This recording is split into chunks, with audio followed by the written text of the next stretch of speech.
వంట త్వరగా అయ్యే, గ్యాస్ ఆదా అయ్యే, బడ్జెట్ ఫ్రెండ్లీ దోసకాయ టమాటో కాంబో కర్రీని ఈ వీడియోలో చూద్దాం రండి. వెల్కమ్ టు అవర్ ఛానల్ రకరకాల రుచులు.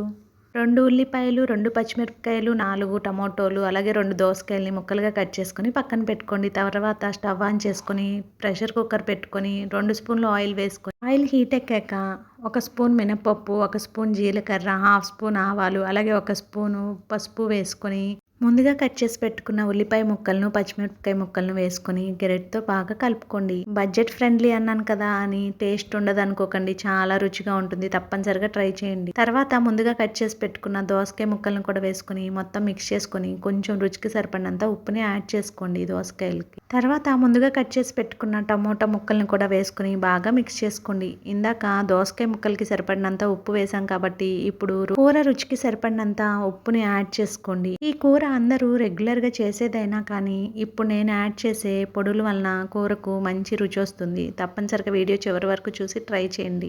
మీరు కనుక మన రకరకాల రుచులు ఛానల్ని ఫస్ట్ టైం చూస్తూ ఉంటే సబ్స్క్రైబ్ చేసుకొని వీడియోని లైక్ చేయండి. తర్వాత కూరలో రుచికి సరిపడినంత 2 స్పూన్ల కారాన్ని కూడా వేసుకొని బాగా మిక్స్ చేసుకోండి. తర్వాత మనం ఇంట్లో చేసి పెట్టుకున్న ధనియాల పొడిని ఒక హాఫ్ స్పూన్ వేసుకోండి.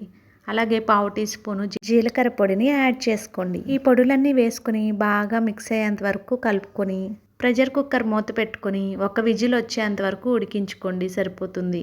బాగా మగ్గిన టమోటాలు అయితే ఒక విజిల్ సరిపోతుంది. లేదంటే 2 విజిల్స్ రానిచ్చి స్టవ్ ఆఫ్ చేసేసుకొని ప్రెషర్ అంతా రిలీజ్ అయ్యాక చక్కగా మూత ఓపెన్ చేసి చూడండి. చక్కగా ఉడికిపోయి త్వరగా అయిపోతుంది. టైం సేవ్ అవుతుంది. అలాగే గ్యాస్ ఆదా అవుతుంది. మీకు మరింత గుజ్జుగా కావాలి అనుకుంటే మళ్ళీ ఒకసారి స్టవ్ ఆన్ చేసుకొని ఇలా కూర దగ్గర పడేంత వరకు ఉంచి స్టవ్ ఆఫ్ చేసేసుకోండి.